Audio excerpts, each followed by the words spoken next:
Mm-hmm. I'm hearing about stuff because we're always told not to go outside at night. And we didn't listen. We would still go out there and, mess around or play basketball. And on the res, there's a lot of dogs, man. I'm talking about like wild dogs and just regular dogs in general. Yeah. And when there's something around, man, all the dogs start barking. All of them, like they all start howling and barking at once, and then they'll all go quiet at once, and then they're all like one of them starts up again, and they all start up again. That's the thing about being on the res is like kind of weird. Well, there was a neighbor here that new hound dog, blue tick hound, I believe, big old girl, and she just moved in. Somebody just moved one in across the road here, and every time she starts calling at night, it's just like it spreads throughout the neighborhood. You can hear them for about a half a mile off, responding to her. It's interesting to hear. I was on my sister's old property where you could hear the coyotes talk to each other, for hours.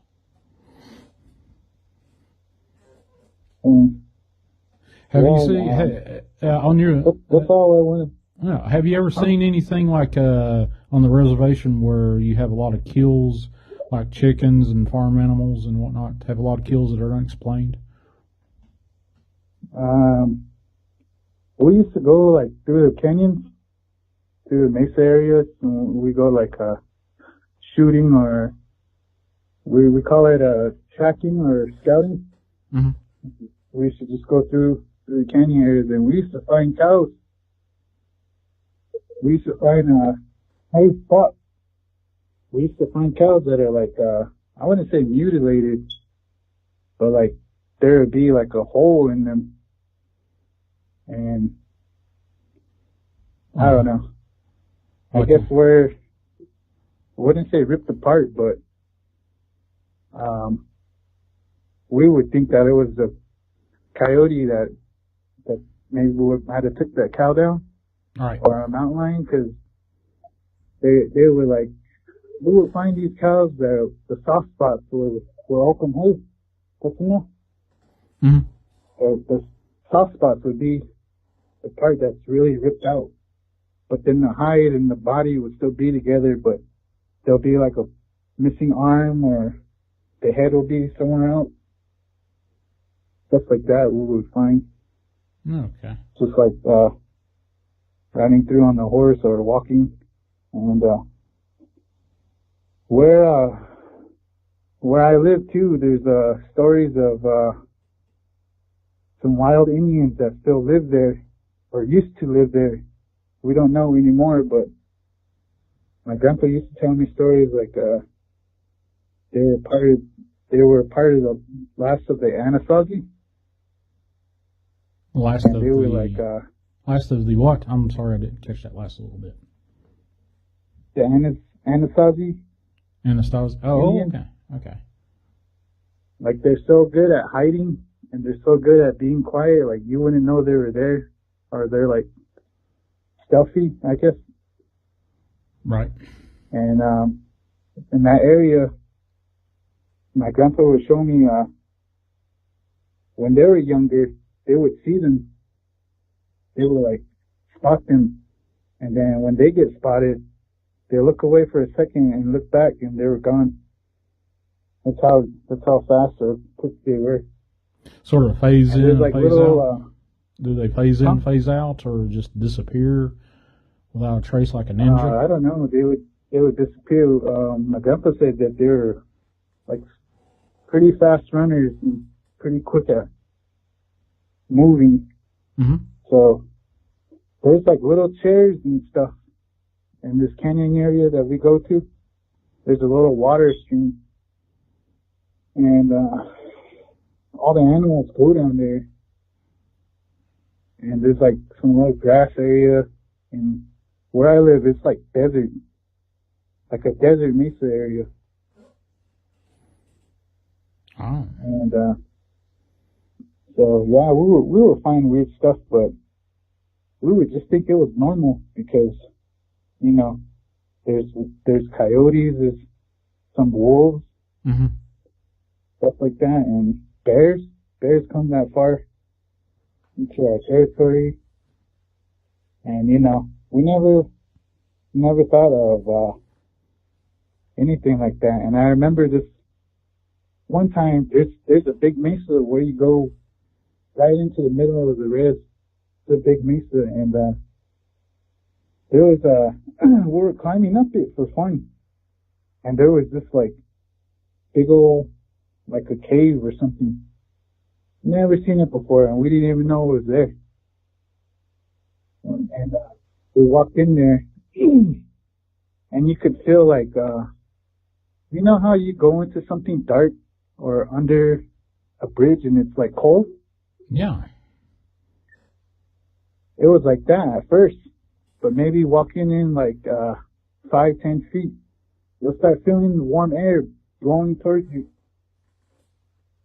And then we would stop. Like, do we keep going? And you know, nah, let's just turn around. So we never went all the way in there. And then we went back down. we were telling my family about it, and so my aunt's boyfriend, he wanted to go with us to go look at it. He wanted to go again. And he's one of those guys that work out a lot and like thinks he's bulletproof, basically. Mm-hmm. You want yeah, my son's whining. So anyways, he wanted to go with us, and we went. And when we got there, we couldn't find that little cave area. But the funny thing is, we marked it. How we get around and we mark stuff for each other to find each other. Like we'll break a cedar branch off and throw it on the floor, and we'll know that that's the direction to go when me and my cousins are hunting together. Right. So if we get lost, we'll break a branch off and throw it where you can see it, and then we'll break another branch off so you know to go left or right. And we would do that, and so we went back to that area, and that little cave was gone, or whatever it was. The little cave that you just visited was gone. Yeah, but this was like a few weeks later. Now, And that's what was there in its place? Was it just the side of a hill or what? Yeah, it was just back to a cliff, like normal cliff, but we were tripping out about it. We were just like, damn. thinking like, Well,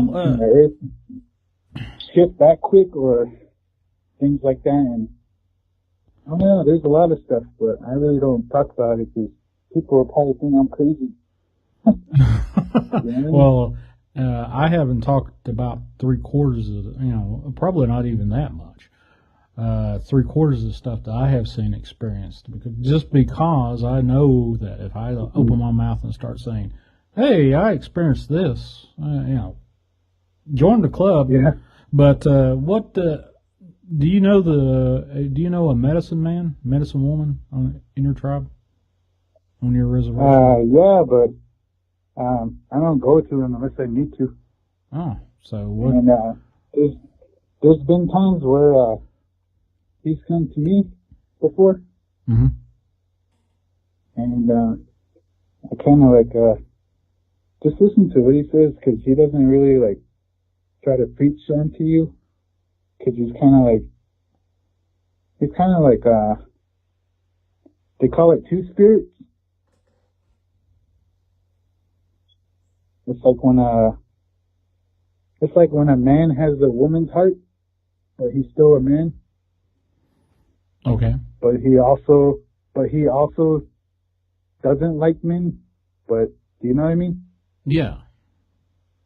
That's what they just call two spirits. Is just a man with a woman's heart, I guess. So he basically was probably raised by his mom more than his dad, but he doesn't like men or anything like that. He just thinks of you as a child.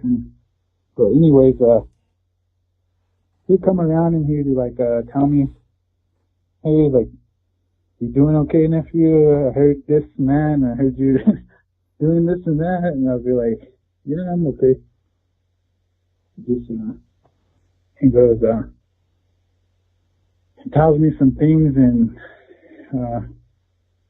guess you're not really supposed to talk about it, but I guess for me, the way I used to cope with things was to drink. I told you that before. Mm-hmm. Yep. I kind of like just started being that person to use alcohol as a way to make these things go away, because I used to see them in my dreams, and I tried to explain that like to a couple of our friends on Discord. All right. Mm-hmm. Like if you feed something with negative energy, it's just gonna get stronger, ain't it? Like, wouldn't it get worse, or wouldn't it like be able to channel your energy, even though you got past that little part of trauma? It's able to connect because you're giving that bad energy back to it or something. You know what I mean? Well, there are, if you're talking about negative spirits, entities that love to feed off of you and coax you to express or feed them your negative energy, get you angry, upset, scared. There's shit out there like that does that, and I've experienced it. Yeah. And unfortunately, being drunk lowers your ability to protect yourself from that. Yeah, and that's how a lot of people, these witchcraft people, they get into your head like that, and a lot of people that I'm just saying this is what I think. I'm not saying this is what happens. Mm-hmm. A lot of native people that are like drinking and stuff, they commit the suicide. And I was just thinking, like, man, what if these like witchcraft people, they go into them and convince them to do it? Do you know what I mean? Right. Like being vulnerable. And that's what their goal is, what their intention is. That's one of the things that whatever you believe in, if you intend to do something and you do good, but your intention is to do something opposite or have something opposite happen, it's all about intention. That's my end. That's my end belief system with that one. But it's all intention. Yeah.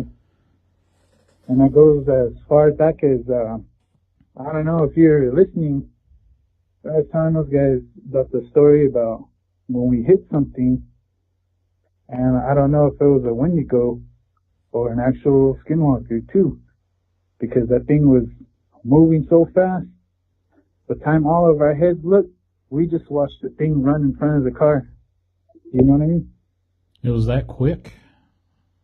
Yeah, and it was like, it looked like a grasshopper, but it was like running weird, like an anteater. It looked like a grasshopper. Like an anteater face kind of thing. I don't know, but we tried to look for it because we smacked it, and there was like 8 of us in the car. That little SUV. Did you smack it with a car? We all got out. What would you smack? We tried to look for it. And what did you smack it with? You said you smacked it. What did you smack it with? Oh, no, with the car. Oh, you smacked it with the car. Oh, okay. Both in front of the car. Okay. I know we hit it because all of us hit the roof of the vehicle, and we all got out to see what it was, and we couldn't see anything. We were flashing the light, and And still to this day, like, I have dreams about it.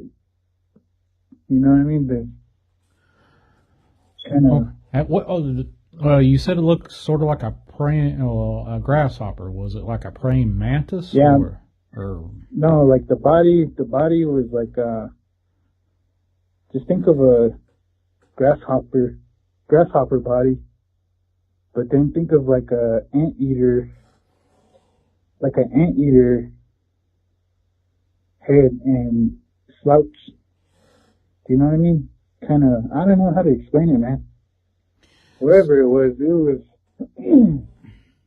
Well, how big was it? What Know. was the dimensions of this thing? This grasshopper with anteater body, or an anteater head? Is that correct?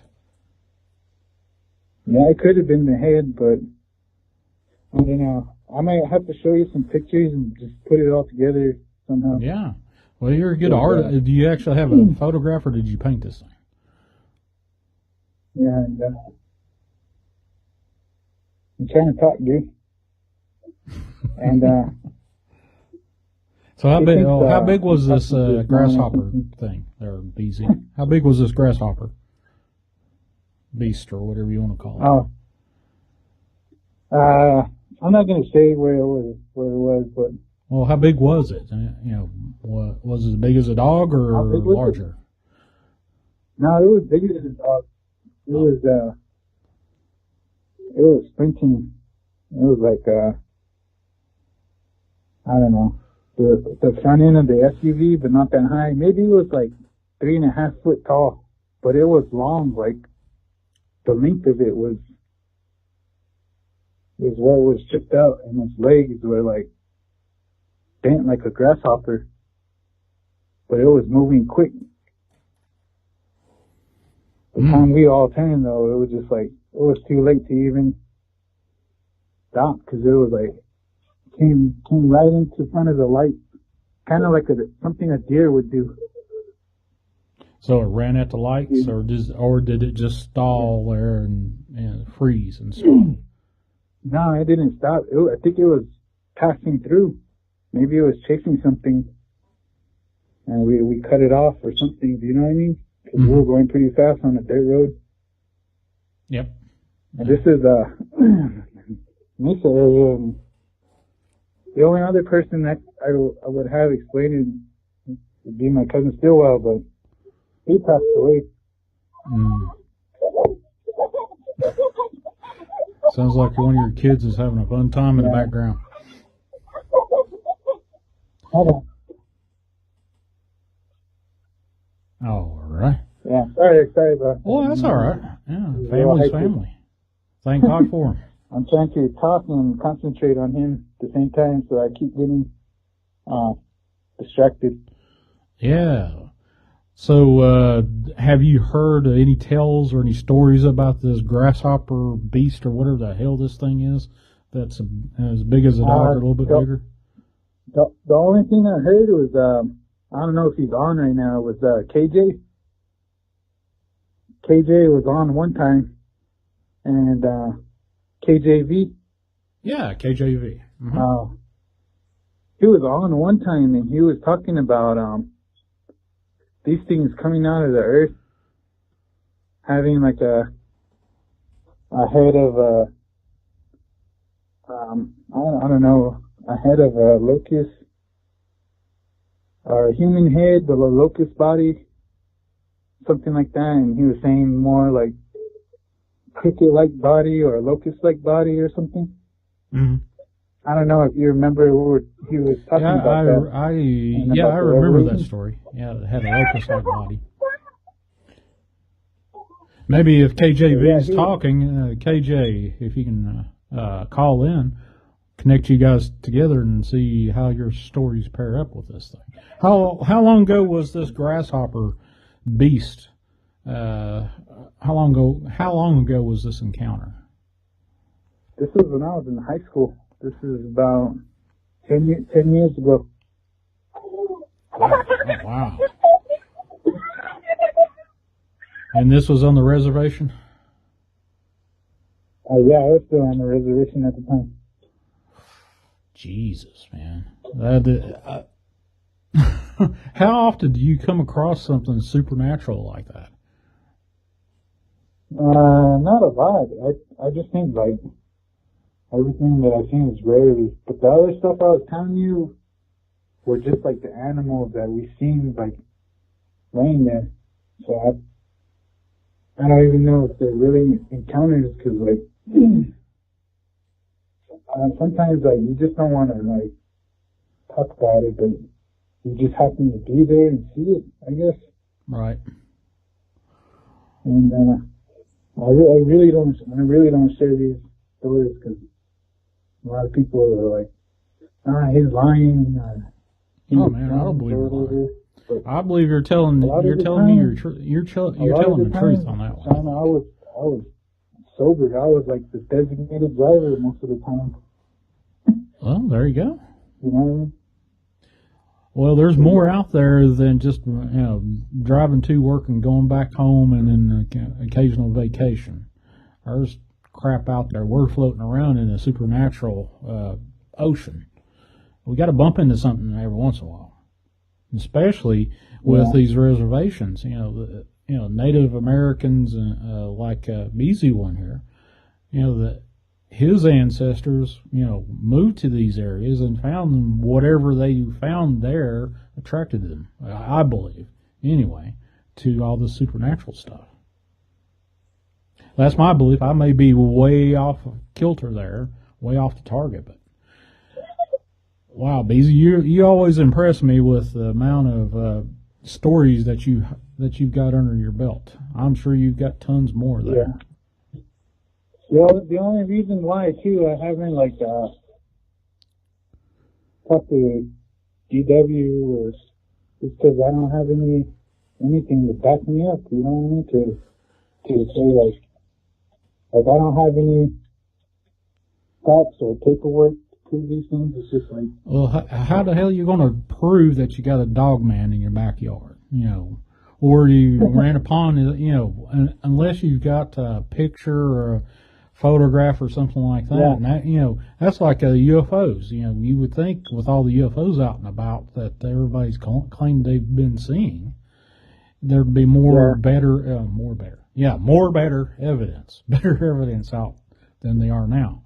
So if you're out and about doing whatever you're doing, and all of a sudden there's a dog man or a cryptid, or in your case that grasshopper beast looking thing, you're not going to carry around and say, oh, wait a minute, let me get out my smartphone. Or back in the day, at best you might have a camera in your pocket, maybe, but you're not thinking about that. You're thinking flight or flight. Do I need to run away from this damn thing, or am I that curious that I want to just look at this and be gobstopped? Yeah. I don't know, man. We used to do a lot of crazy things when we were younger. I think it wasn't looking for attention. It's because we were like Ghostbusters. We wanted to see these things if they were real, So you went, so you heard the stories and then you went looking for them. Oh my God. Yeah, we did. There was a few of us we actually went to go look for these things. We stayed up all night a lot of times, and I don't know. But yeah, we were crazy little kids, and some things were more real than expected, So, but yeah, Sean, that's all I got other than skinwalker stories. So, what do you think a dogman is? Is it actually a physical creature, or is it something possessed like a skinwalker? I don't know. It's hard to say now because I don't know if you guys checked out the old channels, the old cryptid channels, with they go to a lot of native reservations and they're talking to Indians. Mm-hmm. And if you listen to those stories, they're talking about these skinwalkers. They would be tall and look through the window, and some of them would get hypnotized and they would freeze because of their eyes. And they would lose track of time or something because that skinwalker hypnotized them. But then now I hear stories about dogmen doing that because people are so scared of it. They don't know what to do. They don't know how to react or anything. And it's hard to say too because I hear stories that dogmen have red eyes or yellow eyes, yellow amber eyes. Mm-hmm. And then I hear that from me and from family and people before there was YouTube and stuff that skinwalkers have red eyes at night. They do like a weird opposite thing. Like during the day, if you were to look for one, their eyes will reflect during the day. Like an animal's eyes will reflect, and they say that's like a skinwalker or something. Right. And then they would say at nighttime, when you flash the light at their eyes don't reflect. And that's how you know it's a skinwalker. And I was just thinking, like, maybe some of these guys that go out there to, like, even the playing grounds, trying to figure, flash the light in their eyes or something. See if it's, like, an actual skinwalker or if it's a dogman because, like, because, like I was telling you, these skinwalkers, they move in packs. And I wouldn't think they're dumb because they get away with whatever they're doing most of the time. Do you know what I mean? Mm-hmm. So it's sort of like, you hear the same story about the Bigfoot cryptids doing the same thing, hypnotizing and being able to, lose track of time. But you also lose track of time with UFO encounters as well. So you just wonder just how supernatural all these things are. They interlaced together? Are they one and the same? Or are they, obviously they're in our universe, so we can see them. So they have to, have some sort of cohesion between the two or the three or whatever you're talking about. So. Yeah. So all I'm saying is this is information that I've gathered and seen and heard before, like, chasing the truth and everything, like, you know what I mean? Like, since I was young, I've just been fascinated with this stuff, and still to this day, man, I'll listen to stories and people's, what do you call it? Whatever they went through, and I'm like, dang, that sounds like this or that, and I try to compare, but I don't know. I might never know the truth, Shawn. Well, eventually we will. When we finally cross over, we'll know it all.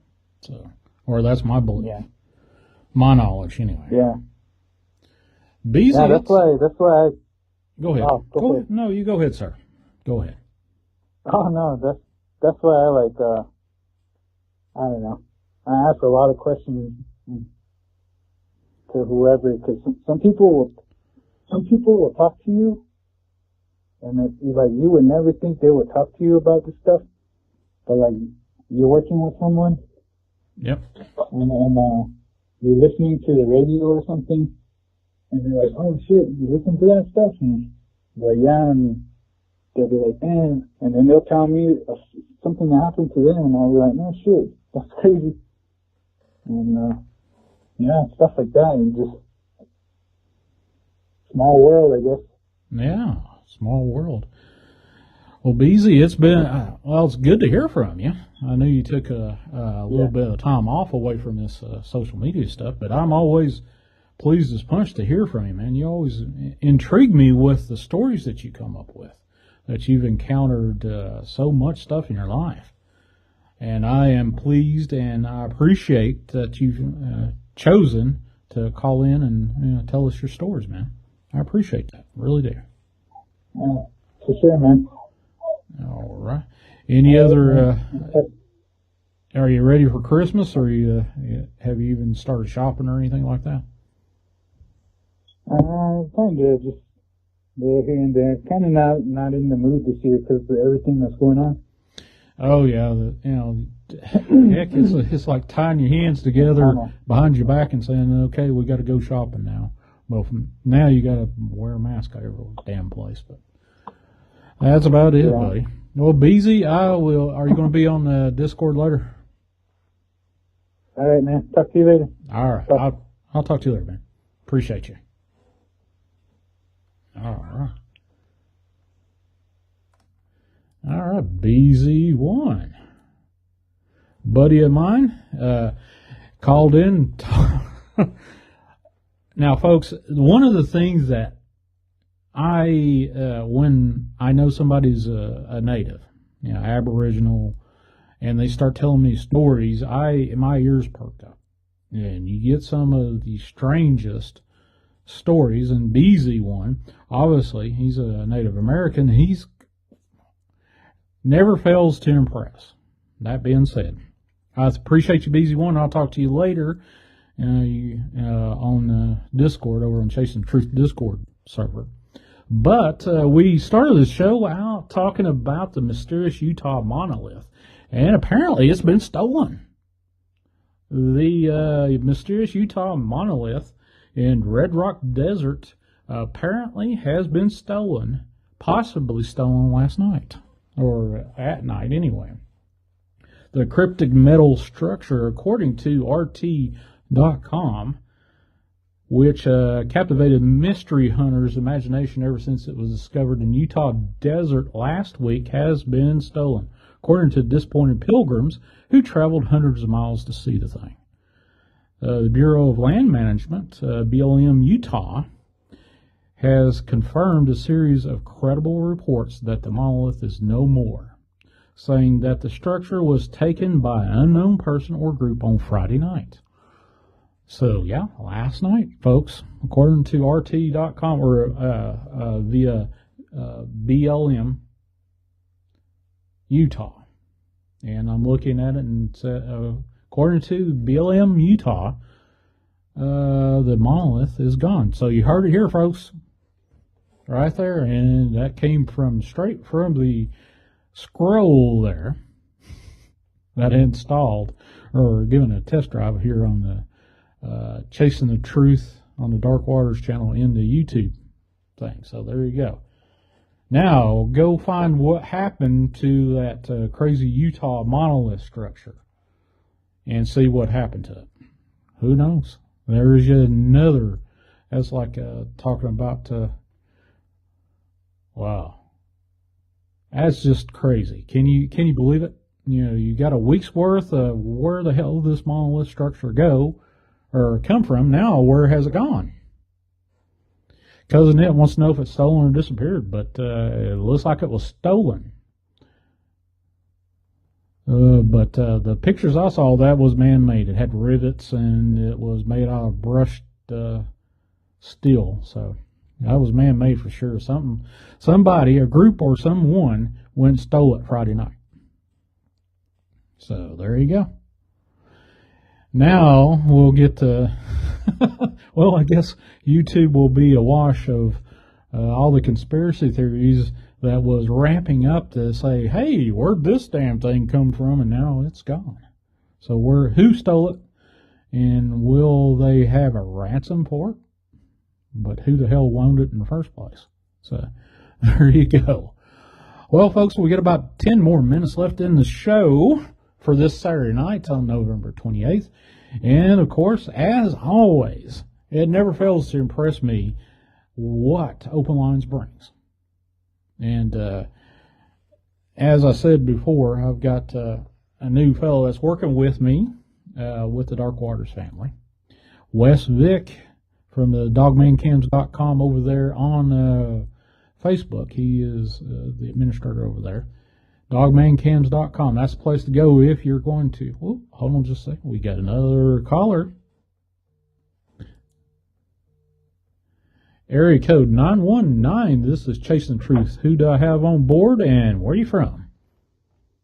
What up, Shawn? This is Meech. Meech, what's going on? Yeah, I wanted to tell you about my Sasquatch story. 15 minutes from downtown Atlanta. Oh, okay. Go right ahead, man. Wait a minute. 15 minutes from Atlanta. Okay. Downtown Atlanta, yep. All right. Well, 7 I've been to minutes Atlanta. from Six Flags. Yeah, I know where that is. See, okay. Yeah. Well, it's pretty rural once you get about 25 miles out from Atlanta. But what's going on? Where did you see this at? Yeah, so basically one night was out partying, and things happened, and it was a rough night. So I take it home to my mom's, and there's a creek that runs to the yard. So I'm laying in the bed, and I was just dwelling on the night. The things that happen. So I'm laying in the bed. I have a screen over my window, but the window's cracked, so I can see out in the yard. And the yard is, fresh cut grass and just a few pine trees. So, hold on 1 second. All right. Yeah, so I'm just laying in my bed, and I hear, the water's rushing through, and something's disturbing it, like if somebody's putting their hands in the water and like drinking out of it. So I'm like, all right. I look through my window, and I look down. I see like a big black figure, but I don't have no bushes in the yard. Okay. So I'm a little confused. So I was like, man, as the night couldn't get any worse. So I just sit there, and I'm like, what is that? So I get up, I tiptoe, I try to run down to the front door quietly as I can. And I tried to hit the floodlights on the garage, but nothing would work.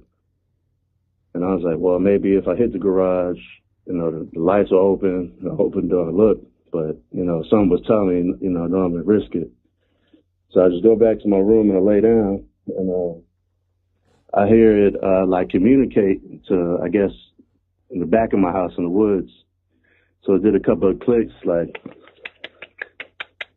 and then after that, I turned my TV on so that it would know I'm there. So I turned my TV on, let it stay on for a while. Then I turned it off. The next thing I hear is like 3 big whoops, like woo, woo, woo. And then I shut my window, and I was like, man, whatever that is, you can have it. You know what I'm saying? Mm. So I wasn't in my right mind. So, okay. So when I wake up, wake up in the morning, I go check to see, if any footprints or something. We still got the morning dew on the floor, and which is perfect because the ground's wet. So what I find is I do find some footprints. And okay, hold on 1 second. All right. So you found some dew grass, grass with dew on it, and yeah, like the morning dew when the grass is wet, and it just helped me. You know what I'm saying? Just to make sure I wasn't going crazy. But yeah, I found some footprints. I found some Sasquatch tracks. But the thing about these tracks was they're not the traditional Sasquatch track. It's like an actual gorilla foot or a chimpanzee foot, but it's just massive. Okay. So it was behind the pine tree, and the mulch you could see the imprint, and in the ground you could see the imprint. Pretty heavy, so it's probably 800. I don't want to say like 600, probably 800, probably 1,000 pounds. And then you can see it go up the street. You never see it. It just stayed on the grass, never touched the concrete. And that's my first initial encounter. But I had plenty more after that. Wow. So do you have any security cams, or have you took a picture? Nah, this is way back in the day. Just right when the flip phones was coming out. Oh, okay. Yeah, if it was today's time, yeah, it'd have been plenty of evidence, plenty. Yeah. So what it was is I found out it was construction in the area, and they was building all these new homes. Mm-hmm. And kind of offset, their living conditions. And I think it was a mixture of, seasonal migration. So you put those two together. That's why so much activity, because like every other night it was something. It was like they was pushing through the neighborhood, and they were just taking different routes. And, because I knew, I just kept looking for them. I just, I kept finding prints behind different houses and different things like that. Right. So how long? Yeah, was so how it was long like did a whole this, clan migration they was pushing through. So how long did this occur off and on? It lasted, I want to say that whole season. I think it was fall to winter that was going on.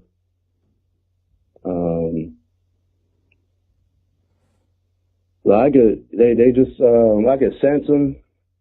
I see them a couple of times, but yeah, that's what it was. And one time I had seen an orb, so I was just chilling with my friends. We was just kicking it.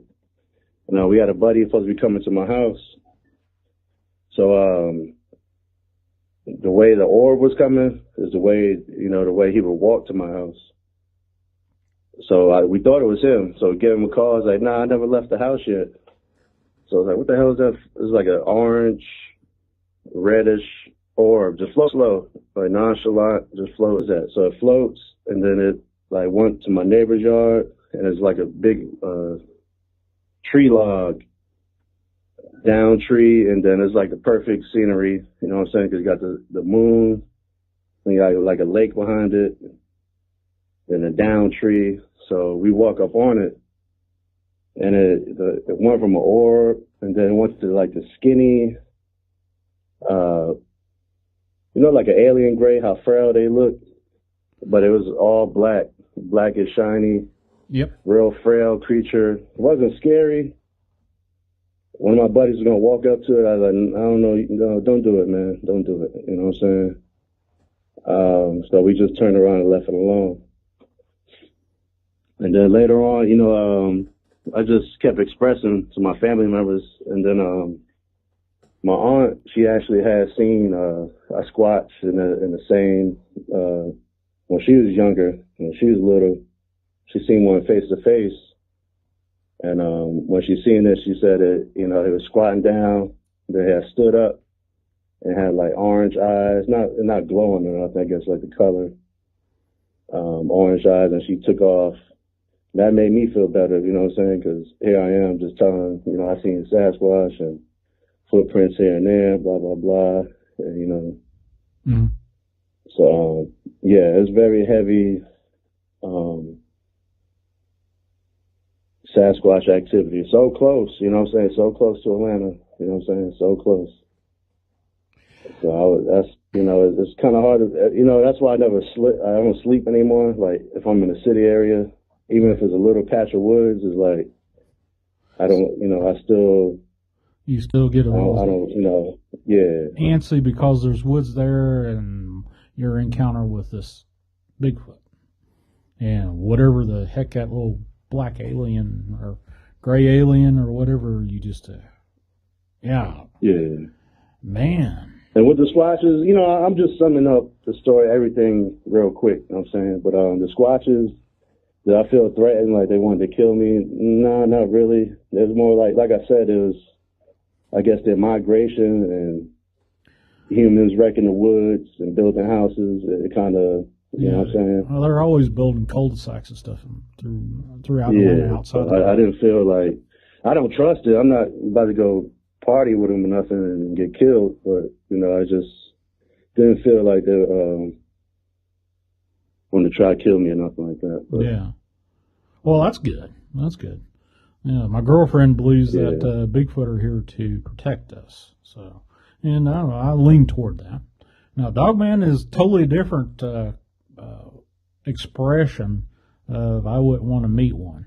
Bigfoot, I might want to look at one, but from a distance, and that's about it. I wouldn't want to go out and say, hey, I want to go find a damn Dogman. Yeah. Yeah. I think I had one Dogman encounter. Okay. I can't call it, but I was at a relative's house and seen on the back porch nighttime, probably like 2, 3 in the morning, and had these two amber eyes just chilling, looked like a young whatever it was. But it was just chilling, you know, just watching us talk. And then like a few days later, daytime, you know, like 2 in the afternoon, in the wood line, it was just this giant growl. And, you know, in my experience, I was like, you know, these are two things. And I never really had a squatch give up their position like that. They move how they move. You don't even know they're there. So I was probably like, you know, that might have been a dog, man. I don't know. But, well, considering, you know, you heard that that fellow Blue down in Florida, he had it out of his back, you know, literally out of his back door. And yeah, I seen it. Yeah, it was something similar to that. And if he didn't catch it on video, you know, nobody would believe him. You know, right? But nobody would believe him. Well, obviously, if you looked at that section of video that he actually caught, whatever, if you can think that's a dog man, you know, it was, what impressed me was Blue's reaction. You know, just like, shit, he did see something. That was just pure 100% authentic reaction to seeing something that was not supposed to be there. And something that confuses me, like, okay, here I got Sasquatch, but there's supposed to be Sasquatch everywhere, but where I stay at is Sasquatch with like gorilla feet, you know what I'm saying? Giant gorilla primate feet, you know what I'm saying? They don't have the traditional human-like foot. Yeah, well, Atlanta's got a zoo. Did primate get loose from the zoo down in Atlanta? Oh, no. I mean, the alpha male Sasquatch, judging by his footprint, he's probably the minimum 12 feet minimum. That's how big this guy was. 12 feet. I cannot imagine. Yeah. 12 foot. He's a dog man killer. You know what I'm saying? Yeah. Damn. Yeah. This is no loose animals here. You know. Well, I've seen deer and bear and bobcat, and I've heard coyotes, but never seen one up close. But I could imagine running upon something that was 12 feet tall with 2 legs and just a furry body and looking down at me, going, "Oh my God!" You know, I'm like 6'3", 6'4", and you know, it impresses me if I'm looking at somebody eye to eye, and it really impresses me if I'm looking at somebody looking up at them. You know, 12 foot, you know, twice the size I am. Shit, scared of living. Yeah, but you know, Shawn, it's, you know, you hear it 1,000 times. They give off a different energy, which they do. You know, it's paralyzing. Well, that's did you hear BZ one? He was talking, you know. Yeah, did you hear BZ one about missing time, kind of hypnose, whatever he was saying? But he was talking about dog. Yeah, I think with me, I feel it's that's why I get baffled, you know, because you know, the sleep paralysis, it's like it's when you're going to sleep, then something comes over you. And like with Sasquatch, I think they have like a make you go to sleep power, I guess, you know. Yeah, okay. So it's similar. So that's why I'm kind of like, is these things demonic energy?